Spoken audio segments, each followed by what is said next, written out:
In this video, we are going to be learning about ratios and proportions.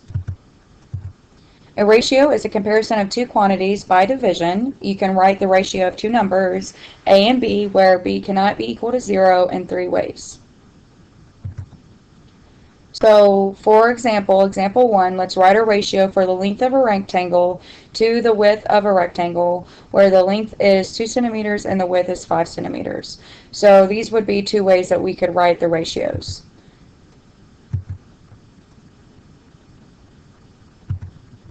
Okay, example 2. The measures of two supplementary angles are in the ratio 2 to 3. What are the measures of the angles? So first, let's let 2x equal the measure of the smaller angle, and let 3x equal the measure of the larger angle.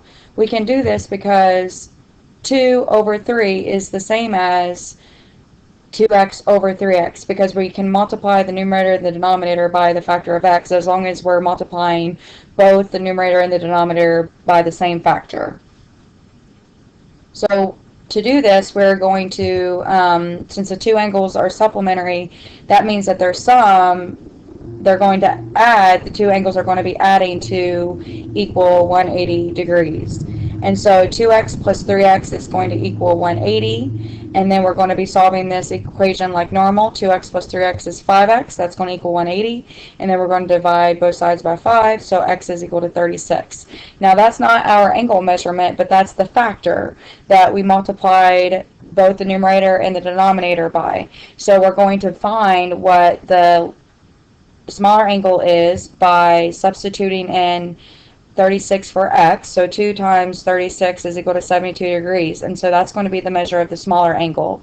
And then the larger angle, we're going to substitute in x, we're going to be substituting 36 for x, so 3 times 36 is equal to 108 degrees. So that's the measure of the larger angle. And notice if we wanted to check our answer, 72 plus 108 degrees is equal to 180 degrees. So that means that we are correct. And if you would set these up as a ratio, 72 over 108, those would simplify to be 2 over 3.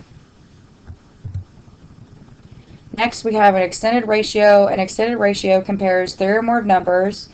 In the extended ratio, A to B to C, the ratio of the first two numbers is A to B, the ratio of the last two numbers is B to C, and the ratio of the first and last numbers is A to C. So what ratios are described by the extended ratio? 3 to 4 and 4 to 5. So that's what the extended ratios would be. Alright, next we are going to look at proportions. A proportion is an equation that states that two ratios are equal. And so we have this proportion below. And what would be the solution to the following proportion? So we have done some examples like this before, but let's review. To solve this proportion, we're going to cross multiply. So we're going to do x times 21, and that's going to equal 4 times 63. And then we're going to simplify. 21 times x is 21x, and then 4 times 63 is 252. And then we're going to solve this equation. Since we're multiplying by 21 by the variable, we're going to have to divide both sides by 21.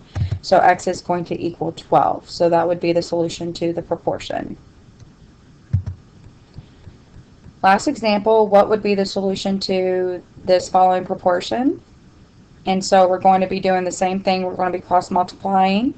So we're going to do 2 times x. And then we're going to be doing 10 times the quantity, x plus 4. So that's going to look like this, 2 times x, and that's going to equal 10 times the quantity. So you got to make sure that you put x plus 4 in parentheses, and then we're going to be solving this like normal. So we do 2 times x, and then we do 10 times x, which is 10x, and then 10 times 4, which is 40. And so then that's where we're at now. And then we're going to be solving this equation like normal.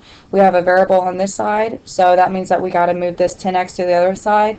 And what we do to one side of the equation, we got to do to the other side of the equation, and it's a positive 10x. So to solve this equation, we got to subtract both sides by 10x.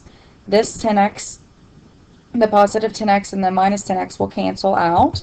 And then we do 2x minus 10x, which is negative 8x, and then we bring down our 40. So now to solve this equation, we're going to be dividing both sides by negative 8.